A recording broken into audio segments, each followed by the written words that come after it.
Okay guys, for today's video is magluluto tayo ng fried chicken.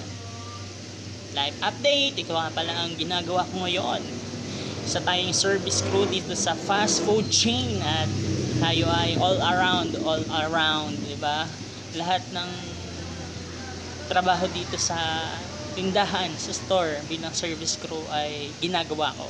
Yeah. And syempre, papakita ko sa inyo yung aking nilulutong manok. Ayan guys, malapit na siyang maluto within 2 minutes. Hamunin na natin yan. And ito po yung naluluto na. Ayan.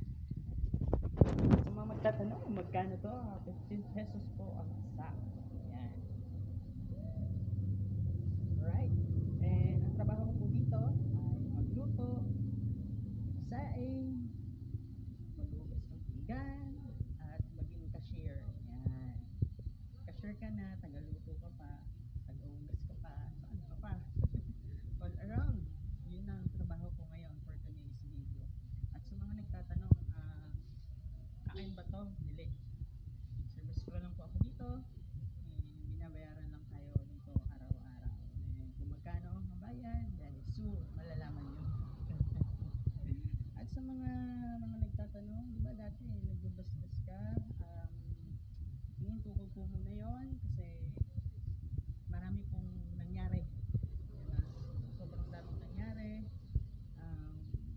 Hirap mag-adjust kung paano ko i-explain, so soon okay na i-explain ko sa inyo. Ayan. So dito muna tayo. Vlogger na tayo guys. Yeah.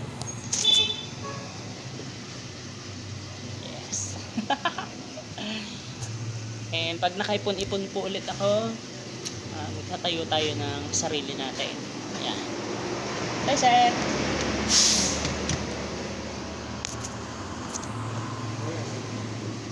Hello sir.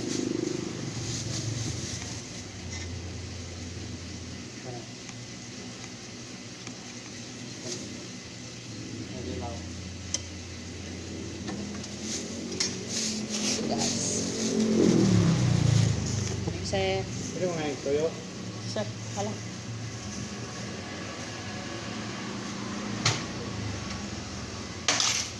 Yo!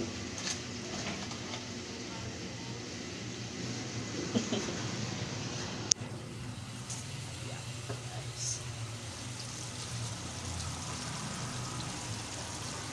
And supportahan nyo lang po ang ating first video vlog. Ayan, para pagdating ng panahon, diba? Wala na tayo dito sa ganitong work and kapag-develop tayo ng panibago. And soon, meron na akong plan kung ano yung negosyo na itatayo ko. And iba-vlog ko din po yun. Okay? So, yun lang naman for today's video. Like, update lang po.